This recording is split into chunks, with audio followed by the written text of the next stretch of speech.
Okay, so great to be with all of you today. A lot of information to cover about spices. So today I'm going to talk about 12 spices that from Ayurveda that are exceptional for reducing risk of illness, promoting longevity. Yeah, feel free to stop me with questions as we're going through, and happy to try to answer them. So first, a bit of an introduction and then a historical perspective. And then we'll talk about what are the benefits of incorporating these spices into the diet. And then we're going to do a detailed review of 12 spices, including some of the research studies, dosage recommendations, contraindications, which means when you should not be taking them, and then good brands as well, which may be taken as a supplement form. So spices have been used for millennia, and pepper was once worth more than gold in terms of by weight.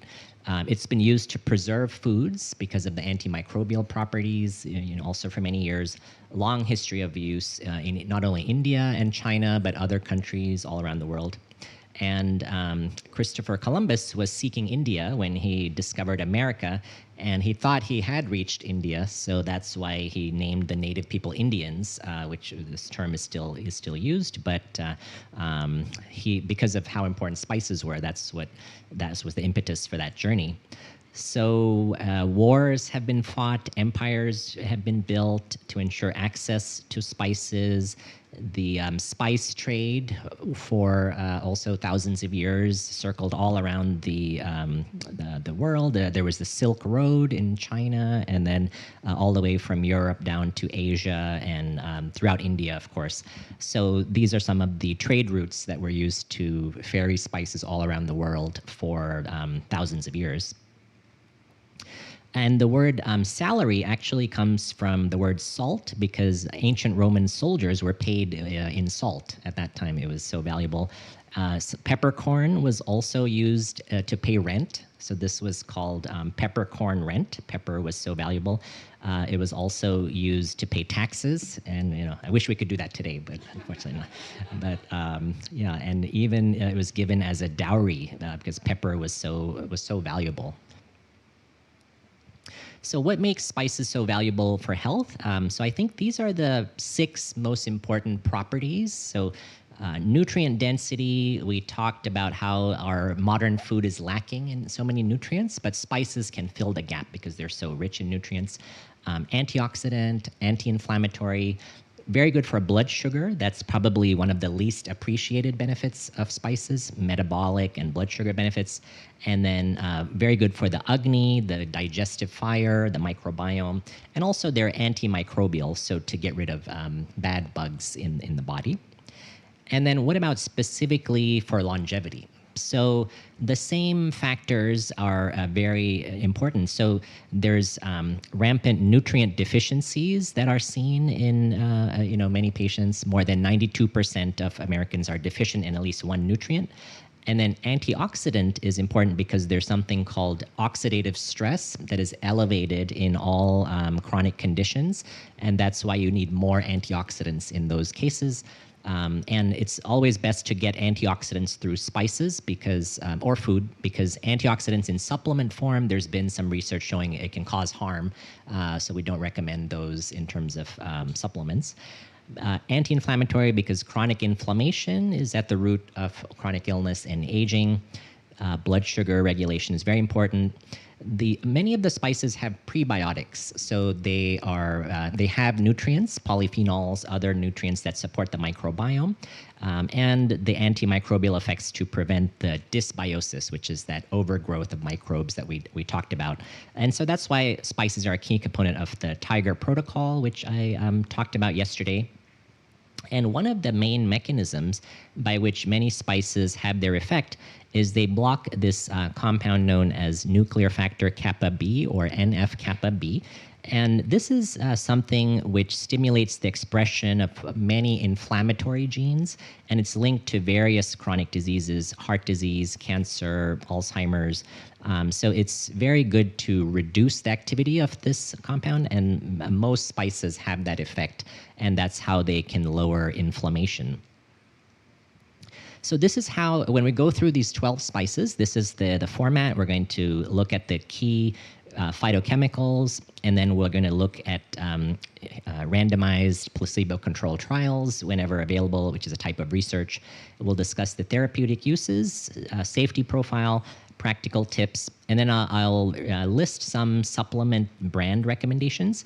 So I don't have any commercial affiliation with any brands, but often people want to know, what are some good brands, good options. So I've listed some for each. And then just to give the Ayurvedic perspective on spices, so in this talk, I'm focusing more on the research because I think it's so interesting, there's so much research, and also many people don't know about it. But it's a bit different from the Ayurvedic perspective, where spices really are personalized. So you would consult an Ayurvedic doctor, and they would make a special blend of spices.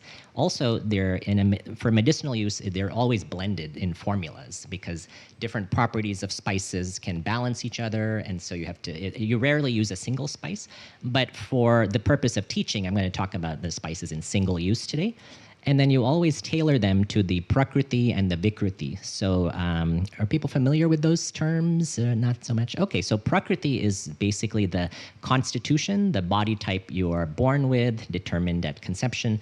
And then vikruti is the current state of the doshas. So whatever imbalance might be there.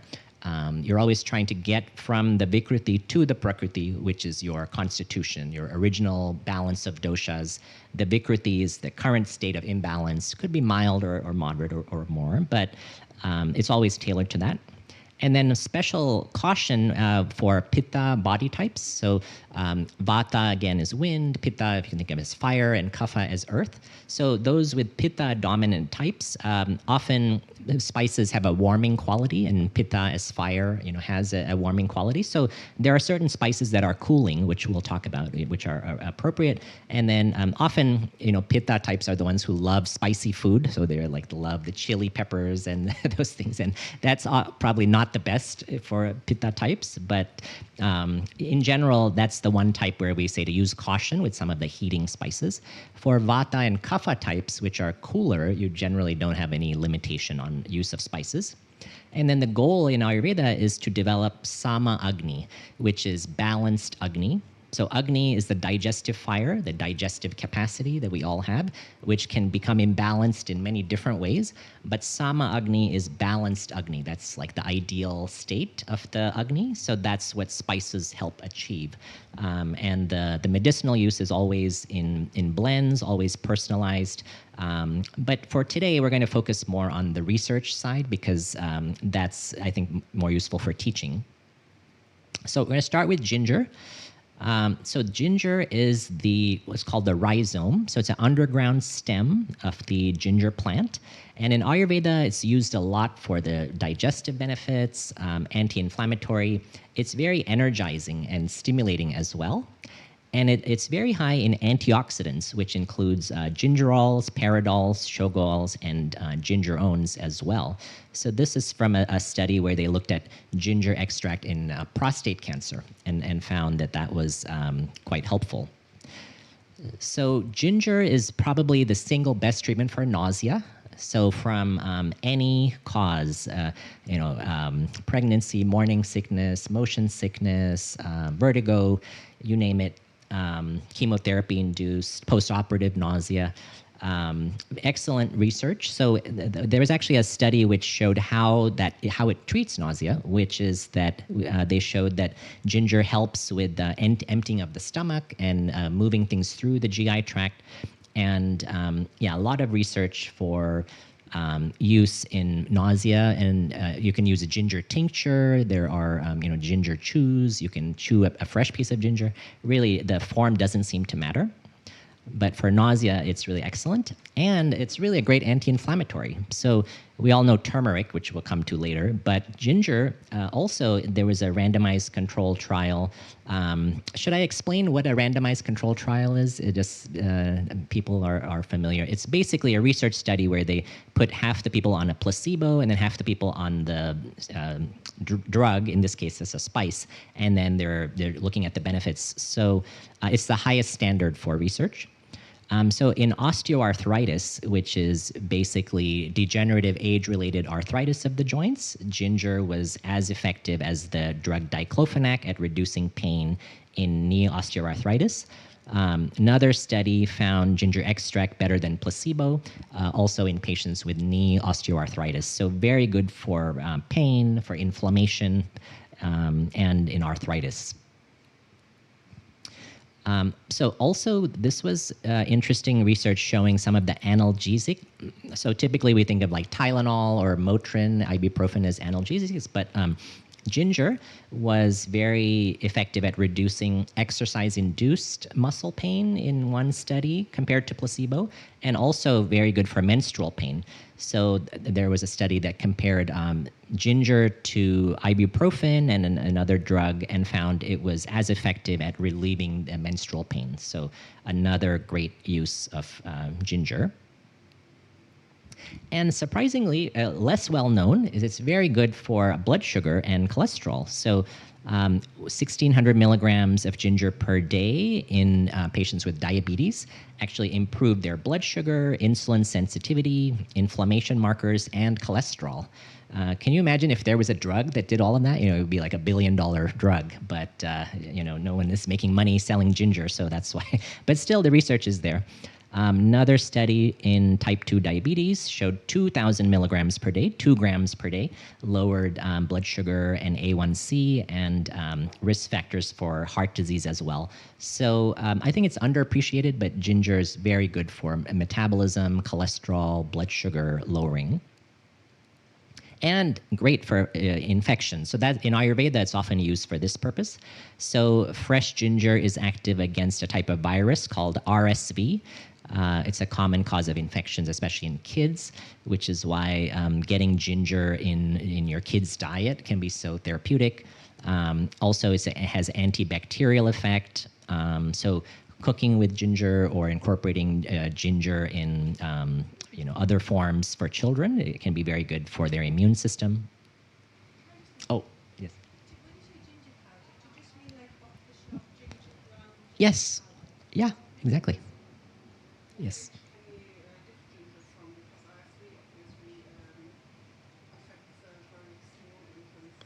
Yes. Yeah, yeah. I don't think there is a lower limit. You probably just have to use a very gentle tincture, maybe blend it in with something. But yeah, once the child is having solids and even soft foods, you can blend like a tiny bit of ginger in there. There's not unlike for example, honey where there's an age limit. Ginger, no, there's no really like lower age limit. Yep. Yeah, so is excellent in terms of safety. So most common side effect is GI irritation. It's very pungent, so people sometimes get a little heartburn, transient, mild kind of thing. Patients who are on blood thinning medications should avoid it. So Coumadin, warfarin, Plavix, any blood thinners, because ginger is also a blood thinner, gentle one. There was a report, one case, a patient who was on blood thinners who took ginger, developed nosebleeds, and then it resolved once ginger was discontinued. But that would be the case where it's contraindicated. So anyone on a blood thinner. All right. Yes, yes, yes. In an ideal world, yes. But yes, yes. Yeah. Oh, baby aspirin. So that's kind of on the borderline, where it's not an absolute contraindication, but you have to use caution. So probably like a low dose, and then very cautiously. Yeah. Mm-hmm. Is ginger one of the warming spices that pitta should use caution with? Yes. Yeah. Yes, definitely. So, it doesn't mean that someone with a pitta prakriti can't use them. It just means that, it should be blended with other spices. Thanks. So, yeah, you can still use ginger, but just with caution. Yeah. Yes. The only limit is really GI side effects if it's irritating your stomach. But no, it's very safe. It's really hard to take too much ginger in a day. So. Yes, absolutely. No, no, no, absolutely. Very good for Vata types. Yes. Oh, yeah.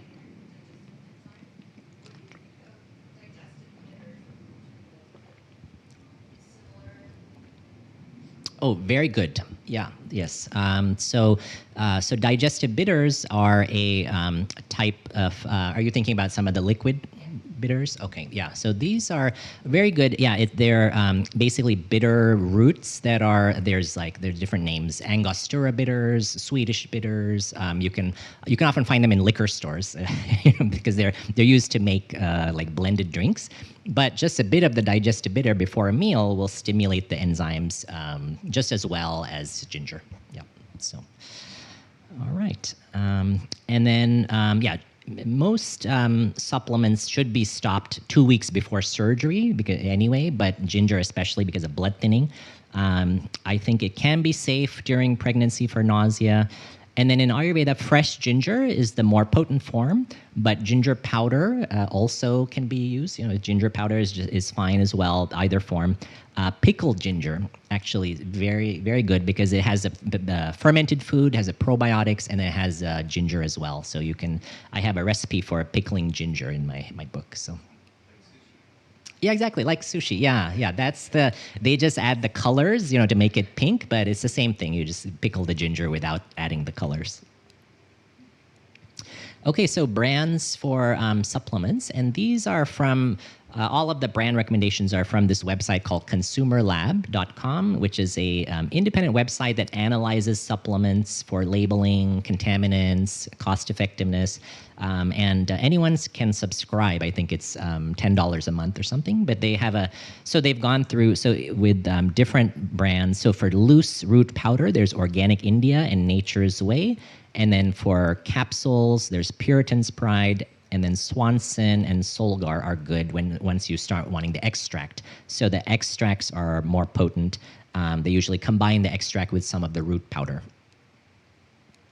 What was that website? It's listed there at the very top, consumerlab.com. Yeah, it's a great resource for looking at brands.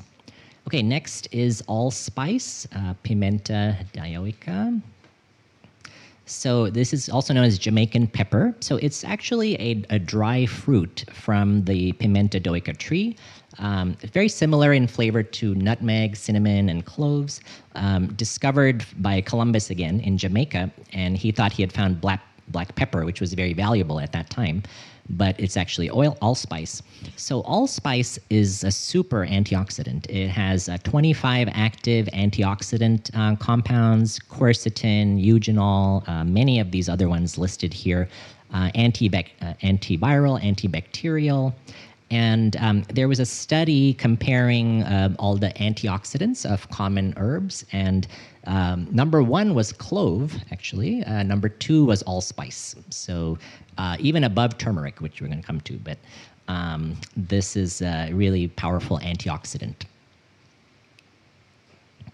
Also pretty high in vitamins and minerals, so going back to that nutrient density that we're trying to counteract. So vitamin A, B6, riboflavin, niacin, vitamin C, and also some potassium, minerals, trace minerals, manganese, iron, copper, selenium as well. So very beneficial in autoimmune patients because of also nutrition deficiency, and great for everyone just to get more of those nutrients. So it can be helpful in menopause. So it's used as a folk remedy in cases where you want to balance the menstrual cycle, relieving menopausal symptoms, and also very good for indigestion. And it has some effects that are estrogenic, so like phytoestrogen or plant-based estrogen, and that is thought to be one of the ways that it can potentially help with the menopausal symptoms. So it's used a lot for that purpose in South America, actually. Very good for lowering blood pressure. So it helps relax the nervous system, improves blood flow through the blood vessels. There are also probably anti-cancer effects. These are mostly in animal studies, but in prostate cancer, there's a compound called erysifolin in allspice, which is a very powerful anti-tumor, anti-cancer compound. So allspice is really potent in that sense as well. Very safe. So again, there's a caution in patients taking blood thinners like warfarin. If you're just cooking with it, that's no problem, but only if you're doing a supplemental dose of allspice. Also, during pregnancy, consuming culinary quantities of any spice is generally acceptable, but you want to avoid spice supplements unless you're being supervised by a practitioner in the case of pregnancy. And then with allspice, it's better to purchase the whole dried berries and then grind them as needed rather than the powder. Can be used in stews, soups, beans, curries, meatloaf. It's also the main spice in Jamaican jerk seasoning. And in South America, they combine allspice with chocolate, which makes a very delicious combination. Okay, cloves. So we're up to number 3 on the list. So cloves are the dried, unopened flower buds from the clove tree. And it's also very nutrient dense. Vitamin K, fiber, some minerals, magnesium, iron, calcium, manganese. And then in 2 different studies looking at the antioxidant capacity, clove was really number 1. So it's really a true superfood in terms of antioxidant, so excellent for countering the oxidative stress seen in many chronic illnesses. And then this is one of my favorite studies about spices in general, because they found that just a tiny amount of clove powder, 1/8 of a teaspoon, really is just very like a pinch. So 1/8 of a teaspoon per day in adults, 7 days, and then they found the blood markers of inflammation had dropped. So just amazing, because you wouldn't expect that from a culinary quantity. You would cook with this like a sprinkle of clove, but that just shows the therapeutic effect of spices in daily cooking, in the culinary quantities. You don't necessarily have to take like high doses in a supplement to get the benefits of it. And it was after just 7 days that they did the follow-up blood tests. So it's really powerful in terms of lowering inflammation. So just sort of categorize inflammation. Like I Yes. have a knee that Yep. I'm struggling with that's got inflammation. So if I'm digesting all these anti-inflammatories, Yes. is that going to mean or is it? Yes, exactly. Yeah, exactly. Well, so with osteoarthritis of the knee, I had presented the studies on ginger, showing that it lowered pain, lowered inflammation. In those cases, it does take 3 months, so a few months to work. But that's exactly right. The CRP is a blood marker which responds very quickly. That's a blood marker of inflammation. So in a week, that can go down. But if you want the joints or tissues, it takes like some months. But that's exactly how it works over time. Yep. Yes. Does it matter, like, could I have yogurt and just put, say, some allspice on? Yes. Have it like that, or Yep. is it better to be cooked with something? No, there are certain spices which are better to cook, which I'm going to talk about, but so far none. Allspice, you can just throw it in the powder. Yeah. Yes. Yes. Yep. Yes. Knee. Mm-hmm.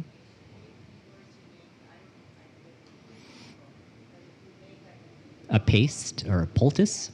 Okay. Mm-hmm.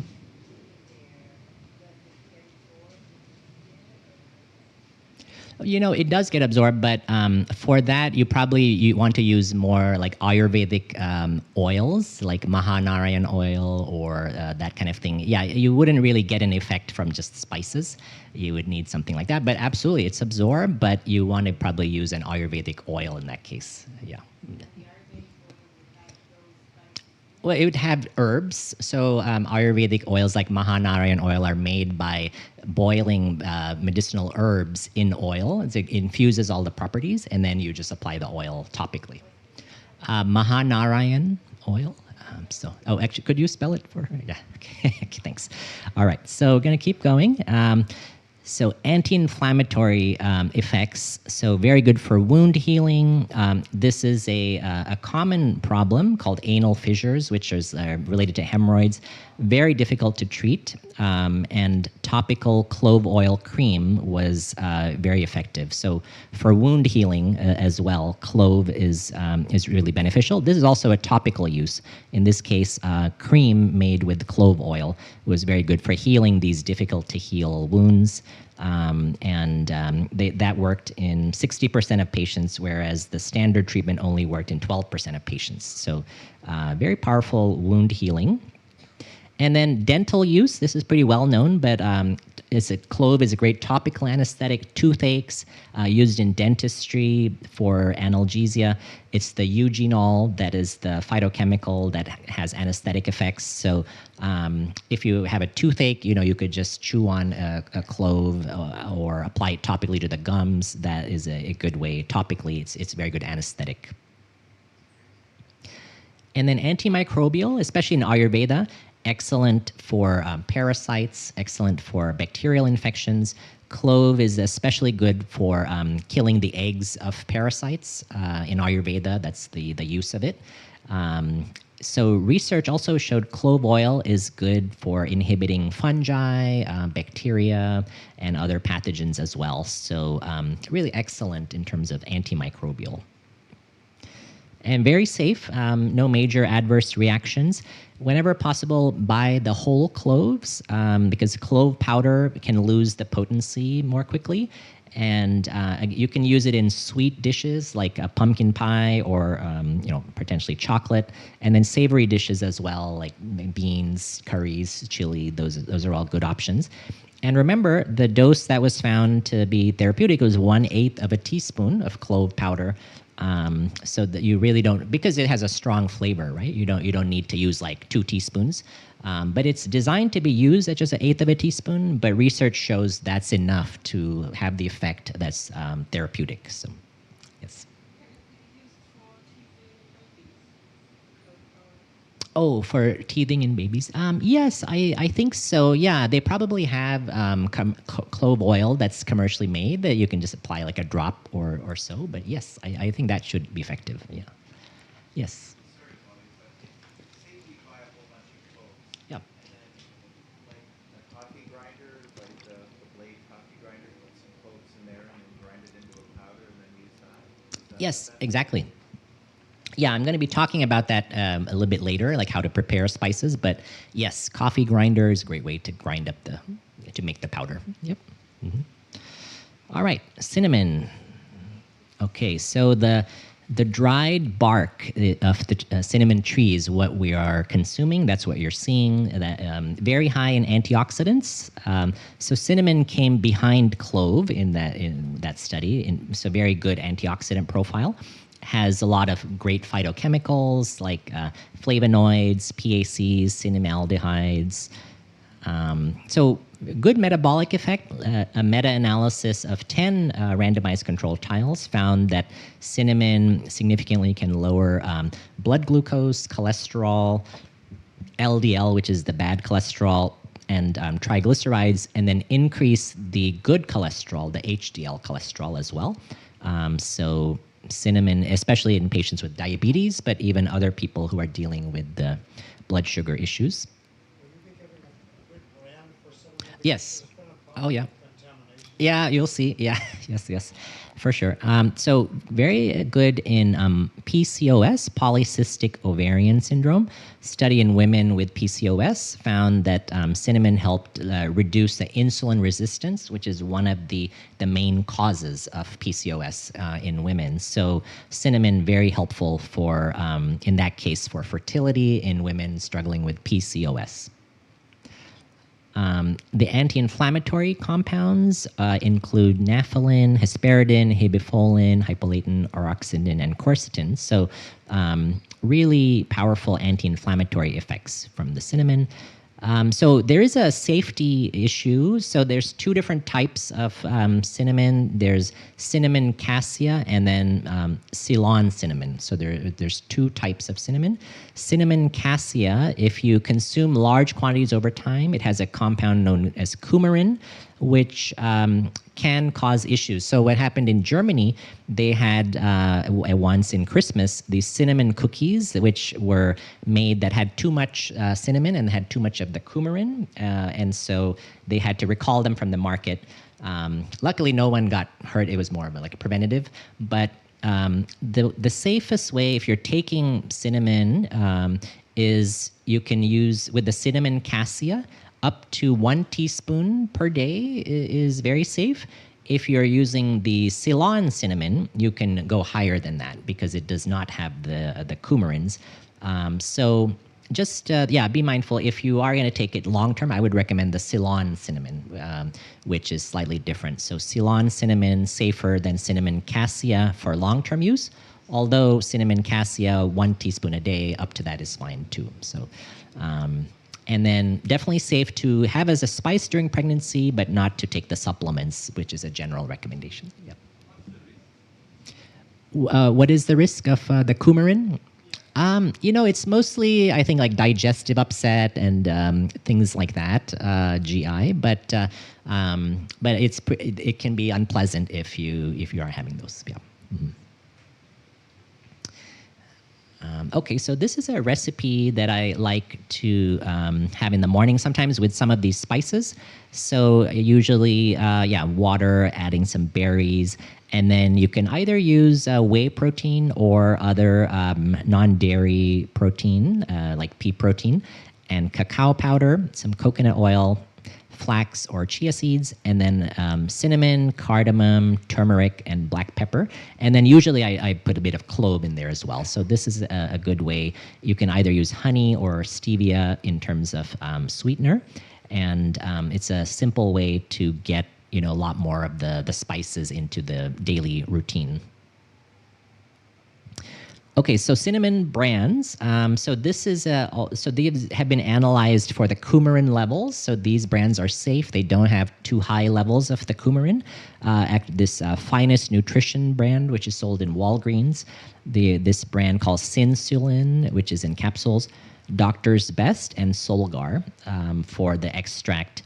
And all of these are tested to be low in the contaminants, low in coumarin, and also accurately labeled. They're standardized to the proanthocyanidin content. So they have the amount of active ingredient that is on the label that's promised.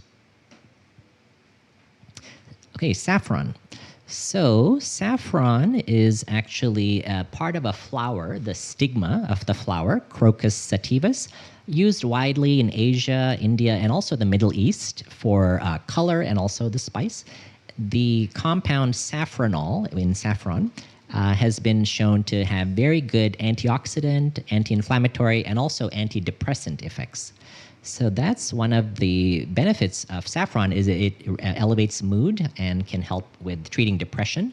There are actually 5 studies showing that saffron is effective as effective as prescription antidepressants at treating depression, mild to moderate major depression.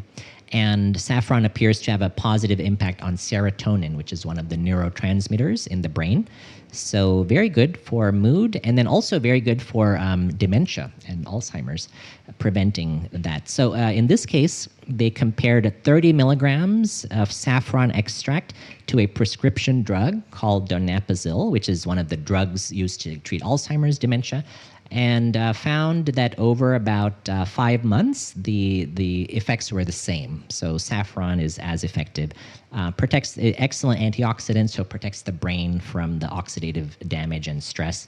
So very good for depression and also dementia, preventing dementia as well, and premenstrual syndrome. So this was a randomized controlled trial looking at saffron for treating premenstrual syndrome in women, and found that it was very effective for this purpose as well.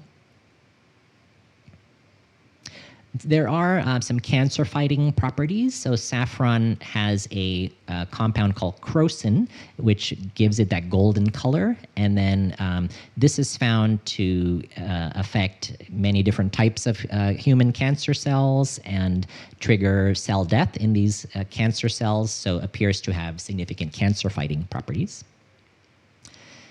And then in Ayurveda, saffron is used to support healthy sexual function. So 50 milligrams of saffron 3 times a week for 3 months was beneficial for sperm counts and motility in men with fertility issues. Extremely safe. So saffron is usually sold in small plastic containers, which have these strands, which are the parts of the flower. So you always want to soak those before cooking in water for at least 5 minutes. You do not want to soak saffron strands in oil because that will prevent the volatile oils in saffron from being released. And if you don't soak it, you won't really get as much of the benefit from the oil. So soak in water, warm water, for 5 minutes, and then you can cook with it as you please. Oh, saffron. So I think it's usually at least 6 months. From the depending on the product, but yeah, I think in that range of 4 to 6 months should be fine. Yeah. Yes. Yeah. Right. Exactly. It is very expensive. Yeah, but a little bit goes a long way. So, yeah. Yeah. Yes. Yes. Yeah.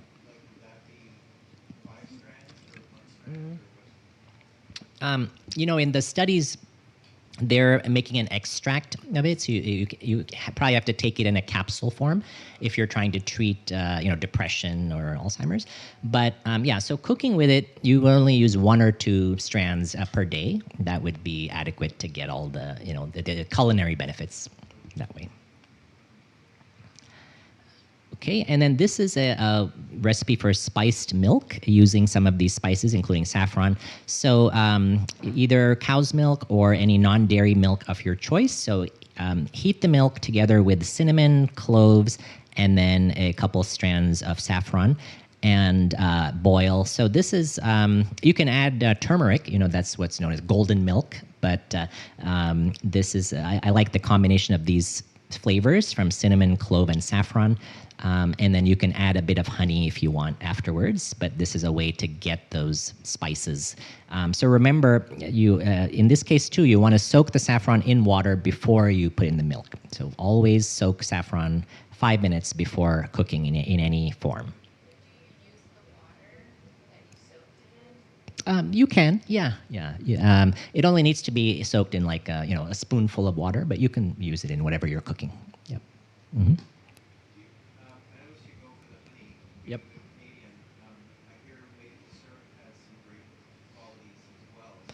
Yeah, that's fine. I think that should be fine. Yeah, honey and maple syrup both I feel are reasonable in terms of sweeteners. Mm-hmm. This one, no, it's just plain milk. Yeah, no tea here, just the milk with spices. If you add turmeric, then it's kind of like a golden milk kind of recipe. But yeah. Mm-hmm. Okay, let's talk about turmeric. So turmeric, there's a lot of benefits, which we're going to go through. Is genuine. It's really hard to overstate the benefits. Very powerful antioxidant, anti-inflammatory. A lot of different mechanisms how it works in the cell that are really fascinating in terms of the science behind it now, which is well understood. And then it inhibits the NF-kappa B, so that's one of those inflammatory proteins, and then also inhibits arachidonic acids, various other things like cyclooxygenase. So it targets inflammation in multiple different ways, which is why it's so effective for lowering inflammation. So it has been shown to be a prescription strength anti-inflammatory. So this study compared turmeric against ibuprofen, again, patients with osteoarthritis of the knee, so arthritis, knee pain, and then they found that 1,500 milligrams of the turmeric extract was comparable to 1,200 milligrams of ibuprofen for knee pain, stiffness, and function. And then there was a far less GI, upset because ibuprofen can upset the stomach. So, like in a per amount dose. This one would be a capsule, yeah. One capsule of ibuprofen would cut pain, would one capsule of cut pain in the same time? Yes, in this case, usually it comes in like 500 milligrams per capsule of turmeric. So you take three, like 3 times a day. But at that dose, yes, that was the effective dose. So again, excellent for pain, and then also equally good in rheumatoid arthritis, which is another type of arthritis for compared to a drug called diclofenac for reducing pain. So just excellent anti-inflammatory benefits. Another anti-inflammatory study looked at uveitis, which is inflammation of the eyes. It's an autoimmune disease, and found that curcumin also was just as good as the conventional drug therapy. This is more of a rare condition, but it's inflammation, again, just affecting the eye, uveitis. Ulcerative colitis, which is a GI inflammation. 3 studies have shown that curcumin helps patients to get into remission, bring down the inflammation there. And it can be used in combination with other medicines as well for colitis. And then it's while being a great antioxidant, turmeric also stimulates your own antioxidants to be produced. These are called the endogenous antioxidants, what your own body produces, like glutathione, superoxide dismutase, and so forth. So it helps your body produce more glutathione and more antioxidants. So it also works in 2 ways, because it itself is a great antioxidant, and your body's making more antioxidants when you're having turmeric. Great for the heart. So this was a study comparing turmeric to a statin drug called atorvastatin. Better than placebo, comparable to atorvastatin, improving inflammation, oxidative stress in patients with diabetes. So this was just showing how good it is for cardiovascular and heart health. Another study in patients who were undergoing a coronary artery bypass surgery also found curcumin effective in reducing the heart attacks post-surgery by 65%. So very good for heart health.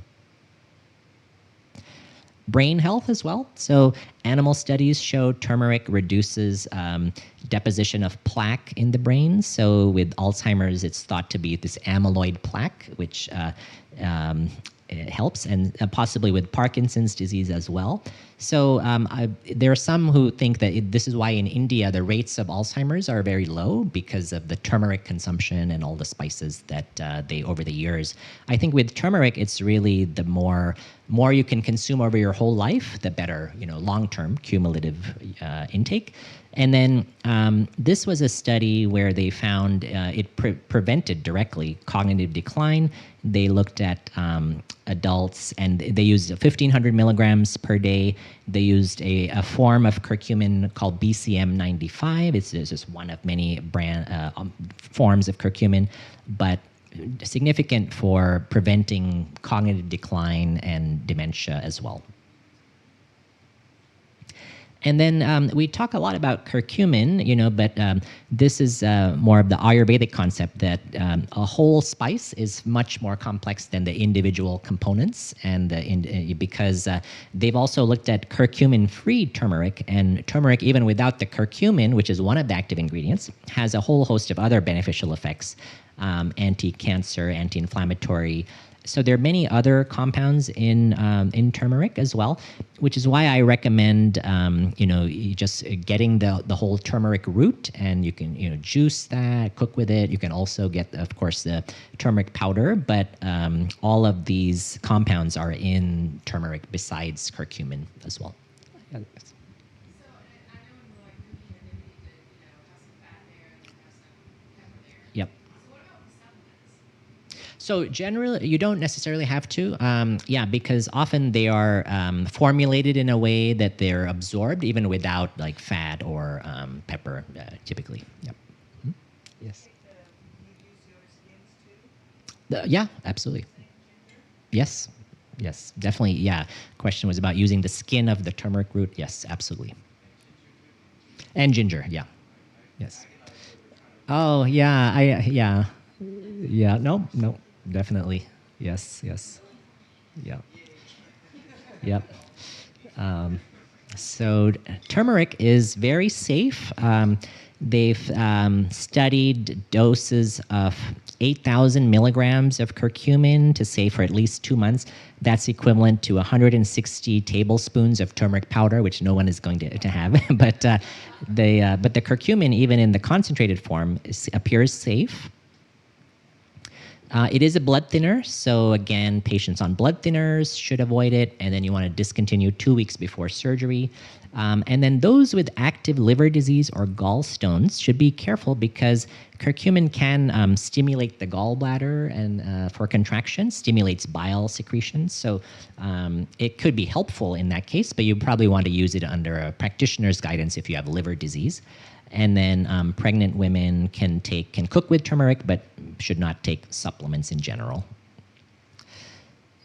Okay, so turmeric powder. Yeah, so we talked about adding a pinch of black pepper because that increases the absorption of turmeric powder by 2,000%. So that's a big difference. And then one of the forms, so again, this is the supplement form where you don't need the black pepper. There's what's called a supercritical carbon dioxide extract. There's also the nanoparticle and the liposomal formulations, all of which are equally good in terms of absorption. So that's why you don't need that in the supplement form. So cooking with turmeric, so great for legumes, beans of any type, improves the digestibility as well of beans. Great in salad dressing, any kind of yogurt as well, provides a more savory taste. You can use it to marinate anything. Great for using whole turmeric root in the smoothie, and then any vegetable while cooking in any way, you can add turmeric. Also, if you're cooking rice, add some turmeric to the water in the rice. You get a nice yellow colored rice, but also get the turmeric to infuse the rice. Be sure to put the black pepper in there too. And then great for soups, scrambled eggs. Yeah, just to say that you can kind of use it in anything. So, I believe like the more you take in over your whole life, the benefit is really cumulative. So finding different ways to use it is really good. So these are some of the supplements which are well absorbed. So Doctor's Best is a good brand, as is Now, NOW, Nutrigold, Solgar, and Life Extension. These are all some of those forms I was talking about that are well absorbed and where you don't need the black pepper added.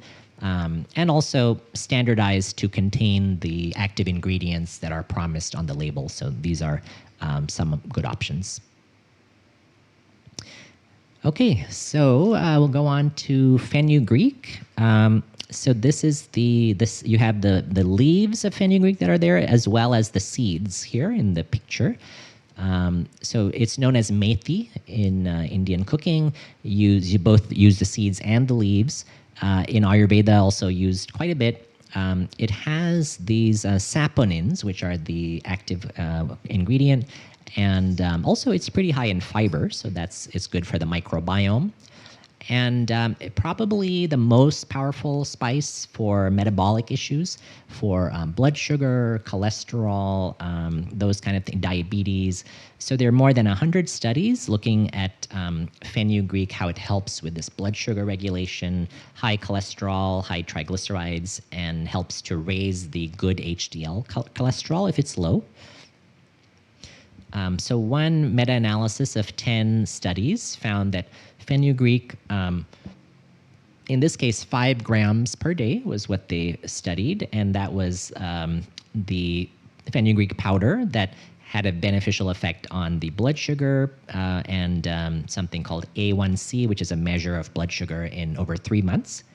And then they also did a study with the bread baked with the ground fenugreek seeds, what they call fenugreek bread. And even that was helpful for reducing insulin resistance. So you can bake with it, you can cook with the powder or the seeds as well. Fenugreek seed reduced blood sugar, helped triglycerides and cholesterol in patients with diabetes. More studies showing that very beneficial for all those metabolic effects in diabetes, and very safe. So the rarely there's it can cause a maple syrup-like odor in the urine in rare individuals. And then there is a cross-reactivity issue. So if someone is allergic to peanuts, they should probably avoid fenugreek. Also, if you're allergic to chickpeas or coriander, because there's some overlap in those plants. But if you don't have allergies to those, then it's fine. And then pregnant women should avoid fenugreek, and also women with estrogen-dependent breast cancer under treatment or ovarian cancer should avoid it because it has some phytoestrogens, plant estrogens. So, but besides that, there are no other contraindications. Generally, it's very safe. Okay, and then, next is black cumin. So this is one of the most powerful spices that is least or less well known. So there are more than 100 different compounds that have been identified in black cumin, a lot of minerals, vitamins, and a unique nutrient called thymoquinone, which is not found in any other plant. And you can also call it Nigella sativa. Excellent for inflammation, but also anti-cancer, one of the best spices for anti-cancer properties, pain relieving, immune boosting as well, and can help with reducing fevers if needed because of the immune boosting effects. Very high in antioxidants, and also many spices work this way. They stimulate the body to produce more antioxidants, and such as glutathione. So black cumin is not exception there. So in one study, found very good for blood pressure lowering. Black cumin seed oil lowered both the systolic and diastolic blood pressure in individuals after about 2 months of daily consumption. Very good for blood glucose as well. Reduced the fasting blood sugar and improved insulin levels, improved the activity of cells in the pancreas for patients with diabetes. So very beneficial for the metabolism. Oh. Yeah, exactly. Black seed oil. Yeah, yes. It can be called black seed oil, black cumin seed oil. The Indian name is Kalonji, and then it's also called Nigella sativa. So all the same thing, pretty much. Yes. I do a lot of spice sourcing, and Oh. that one is really, there is a black cumin out there, Mm. and so make sure you say Nigella sativa, because you'll get them, Oh. and they look different. Mm. The other black cumin looks more like a cumin seed. Mm. So I Yep. just, when I'm sourcing for cooking, of course, the Oh. extracts and stuff will be fine, but Yes. for cooking, I have to make sure it's Nigella sativa. Yes, yeah, that's a great point. So definitely look for Nigella sativa. That's the what we're talking about here. Also excellent for lowering cholesterol and increasing the beneficial good cholesterol, HDL. This was the second study was in postmenopausal women, where it was very favorable for their cholesterol levels. Reduces inflammation. So the Nigella sativa oil or the black seed oil reduced inflammation in patients with rheumatoid arthritis. And then very safe. So there were 2 cases reported just topical irritation from using the black seed oil topically. That can happen really from any oil that is infused with herbs if you don't react well to it. But no adverse reactions have been reported from oral intake. And then the whole seed is safe to consume as a spice during pregnancy, but the supplement form should be avoided. But the only adverse reactions are with black seed oil topically. So if you are going to use that, just start with like a test dose, use a small amount, and make sure you're tolerating it. So to find black cumin, yeah, you can be sure to look for Nigella sativa. Indian markets often have it called kalonji. So you can get the whole black cumin seeds, and then I recommend putting them in a peppercorn grinder and just grinding it into your dishes. It does have a peppery taste, so you can add it to any meat, vegetable, bean dish, sauces, soups. Really goes well with any type of dish generally. Okay, so we'll talk about curry leaves next. Maria Konegi. So curry leaf is different from curry powder. Curry powder is a blend of spice powders. This is the whole leaf, small green leafy plant used a lot in Indian cooking. Very high in antioxidants, more so than many other leafy greens. Has a unique set of antioxidants, flavonoids, quercetin, and multiple phytochemicals. And then curry leaves may have the ability to regulate blood sugar. This is one of the benefits of cooking with curry leaves as well. Reduces inflammation. So curry leaf extract was equivalent to a pharmaceutical anti-inflammatory called diclofenac. And then also cancer-fighting properties.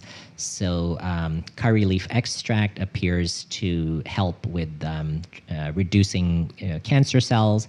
So one important point that's listed there is you want to toast the leaves, curry leaves, when cooking, which is why generally in any Indian recipe, if it calls for curry leaves, you toast it in oil. You don't have to fry it, but you do have to just gently warm and toast it to release the active volatile compounds, and that is important with curry leaf. It's you get a lot more benefit that way rather than just using them without toasting. So always toast the curry leaves. Okay, garlic. So just garlic alone has more than 100 phytochemicals, including one called ajoine, which also works on NF-kappa B, that inflammation activator that we're inactivating with spices. So garlic is very good for lowering blood pressure. Studies show it can lower the systolic, which is the top number of blood pressure, by 10 to 12 points, and diastolic by 6 to 9 points compared to placebo. So very beneficial for lowering hypertension, which is elevated blood pressure, and very good for lipids and cholesterol as well. So an analysis of 39 studies found garlic to be effective in reducing total and LDL cholesterol by about 10%. And it has to be taken at least 2 months for that benefit. So 2 to 3 months, you start seeing the benefits in terms of lipids. And we all know it's great for the immune system. Garlic actually increases your immune cells, called natural killer cells, also your T and B cells. And so garlic reduces the severity and frequency of colds, like upper respiratory infections, colds and flus, those kind of things. Very good for immunity. Does it have an antiviral effect? Yes, absolutely. Yeah. Would this be something that one would take as a preventative or even a treatment for something like bird flu? Yeah, I think as a preventative, probably it can be very helpful. I think with bird flu, I'm not as familiar. I don't think that it's been studied, but generally as a tonic for the immune system, I'm sure it would have some beneficial effect. Yeah. Yes. I read somewhere fresh garlic, Mhm. after you grate it or press it, whatever, you put on the breast for approximately 10. 10 minutes, is that? Yeah, yes. You read my next slide, so. Yes, exactly. So, yes, and that's because the main ingredient, allicin, is made when two substances that are stored in separate compartments of garlic, like the whole garlic, are mixed together. So crush or mince or mash the garlic and then wait 10 minutes before cooking. Yeah, exactly. And after that, those compounds are heat stable, so you can cook with it and you won't you won't lose them. So you don't want to cook it immediately after crushing. So crush, wait 10 minutes. So for buy it in jars, sometimes they have it crushed. Yeah. Is that the thing? Yeah, no, yeah. no, because it's more convenient and you're getting the flavor, but no, you don't get those compounds. No, no, it doesn't work that way. No, yes, yes. Yeah, no, I wish it did. But yeah, if you, yeah, you have to get the fresh garlic and crush and then wait for the, yeah. Yeah, that should be fine. Hmm. That should be okay. Yeah, freezing, I don't think it harms those compounds. Yeah. Hmm. Okay, and then for garlic in supplement form, if you're trying to treat high blood pressure or cholesterol, these are some of the brands. Swanson, Target's brand is actually good. Nature's Way, Metagenics. And then there's a type of garlic called aged garlic extract, Kyolic and the Vitamin Shop, which just has a slightly different profile, but also very good for, especially for cholesterol and lipid issues. Okay, how are we doing on time? Okay. All right, cumin. So in India, it's known as jeera, and cumin is also used in the Middle East, in Mexico, Africa. Contains cuminaldehyde, a compound with a lot of antioxidants, and very high in some of these minerals and phytochemicals as well. So the primary use in Ayurveda is to stimulate and strengthen the digestion, the agni. And research shows cumin actually stimulates the production of the pancreatic enzymes, which are crucial for digestion. And then cumin is one of the few spices, along with fennel and coriander, for the pitta constitution folks. It helps strengthen the digestive fire without heating the body excessively or aggravating pitta. So cumin, coriander, and fennel are the three main cooling spices. Most other spices are either neutral or warming. There's only three that are cooling, the cumin, fennel, and coriander. So for pitta people, that is what is strongly recommended they use as most of their everyday kind of cooking spices. Oh, wonderful. Okay, yeah, and that's common in a tea as well, an Ayurvedic tea. Yeah, great. Okay, and then also good for cholesterol. So this is something that is known as oxidized LDL cholesterol, which is being studied for the role in heart disease. It's not just regular cholesterol, but when it's oxidized, it's more harmful. And cumin prevents that oxidation because it's great antioxidant. And also could be helpful for osteoporosis. So this was some study comparing that to hormones in preventing bone loss, and cumin was able to increase bone density and bone strength as well. So this was an animal study, so we know we need more human data, but very promising for bone health. Also has a good blood sugar effect. So cumin appears to be very effective at lowering blood sugar, helping maintain a balanced and stable blood sugar. Very safe, no adverse reactions reported. So this is another spice which should be roasted before using. So cumin seeds work well if you dry roast them, small amount of oil or ghee, and then roast the, if you're using cumin seeds. If you're using the powder, you don't have to roast. You can just cook with it directly. But cumin seeds work better if they're dry roasted. Okay, fennel. So that's next on the list, and very beneficial for strengthening digestion. It has that sweet and fruity kind of flavor and aroma. Did you have a question? Oh.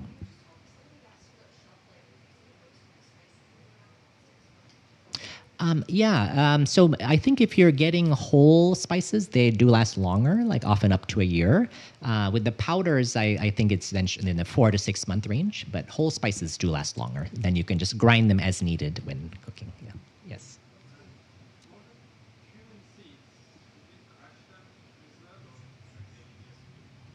I don't think you need to crush them. No, no. Just when you just chew them and swallow them, you get all the benefits that way. So, yeah. Yes. Yes. Storage. Oh. Yeah. fridge or? Yeah, I don't think they need to be. Yeah, cool, dark place would be good. Yeah, because remember, spices were really used to preserve foods for millennia, so they generally they don't allow growth of bacteria or other issues like that. So. All right. So fennel you'll find in the bowl near the cash register in an Indian restaurant usually, along with ajwain, because fennel and ajwain are the two main spices that boost digestion. So excellent antioxidants, and fennel was actually found to have more potent antioxidant activity than vitamin E, which is one of the most powerful antioxidants. Great for reducing inflammation and also has anti-cancer effects. So fennel this is one that definitely in newborns is very good. The fennel seed oil has been studied in babies with colic, very effective, reducing pain, improving digestion. And so just like coriander and cumin, fennel is prized in Ayurveda because it strengthens the Agni digestifier but doesn't aggravate the body or heat the pitta, heat the body or aggravate the pitta excessively. Very good for pain relief, surprisingly. So this was a study looking at fennel in young women with menstrual-related pain and found that a fennel extract was equally effective as an over-the-counter medication at reducing premenstrual and menstrual pain. So I think it's partly with the pain relief, the inflammation, anti-inflammatory effects as well. Okay, so now we're going to go over some just practical tips. So some of the things we've been talking about already, but purchase the whole seeds. They have a longer life. And then also, once you grind them, the volatile oils tend to dissipate, more quickly. So generally, the whole seed spices typically can last at least 1 year in the, cool, dark place, well sealed. If you are purchasing a ground powder, like for convenience, turmeric powder or other powders, I recommend getting them in smaller quantities. Like don't get a huge, 5-pound bag or 1 pound. Get a small ground 4-ounce bag of, say, clove powder or whatever it might be, and then you go through them more quickly. And if you purchase the whole seeds, you can grind them in a coffee grinder, spice grinder, a mortar or a pestle. Any of those work to grind them into the powders. And then generally, when cooking with spices, especially with the ones that I've mentioned, you can dry roast them to activate them, release the volatile essential oils. So you can do that with either olive oil or coconut oil or ghee. So just put a small amount, heat that first in the pan. Make sure that, like if it's ghee, make sure it's melted, make sure the oil is hot.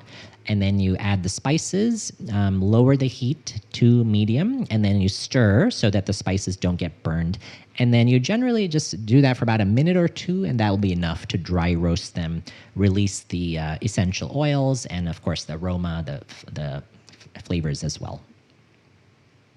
Okay, so so all of these spices are described in my book, where I have a whole chapter on spices as well as recipes on how to use them. And then you can connect with me on social media, on Facebook and Instagram and TikTok as at Dr. Akil. Well, thank you all so much for your attention. So if there are any questions, happy to answer them now. Yep.